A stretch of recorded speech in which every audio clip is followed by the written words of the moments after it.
The grandfather killed himself after a family dinner. But something didn't feel right. I'm no longer a detective, so I feel safe telling this story now. It's one I still think about all the time. There was a really wealthy family in town. The grandfather, a successful author, had built a legacy from nothing. But his family? They were just circling him like vultures. His daughter worked in real estate. He never trusted her husband.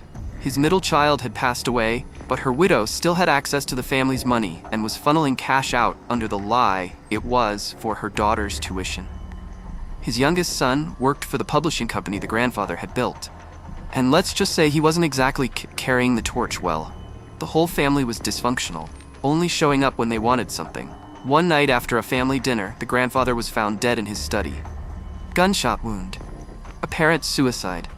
We were called in, processed the scene. Blood spatter, ballistics, everything pointed to a self-inflicted gunshot.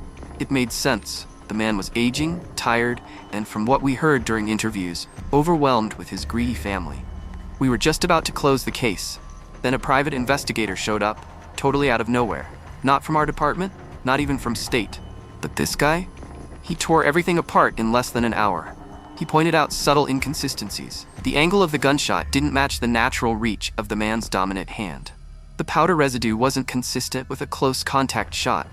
And the security footage outside the study, conveniently missing a full 15 minutes before the shot was heard. He even dug up a trail of text messages and emails from the grandson, stuff we didn't have access to. Turns out, the grandson was manipulating the old man emotionally and financially for months.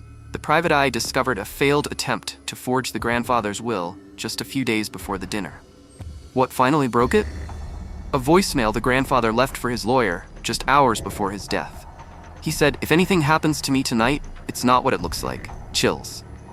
Turns out the grandson had tried to stage the perfect suicide, but the plan went sideways. He wasn't supposed to be caught on camera deleting footage or leaving fingerprints on the drawer where the gun was stored. With the PI's evidence, the grandson was arrested. The suicide was officially ruled a murder. I've never been kicked off a case before, especially not by someone outside the department. But I'll never forget the way this one ended. That private investigator? He saved the truth. And I still replay that case in my head, over and over again.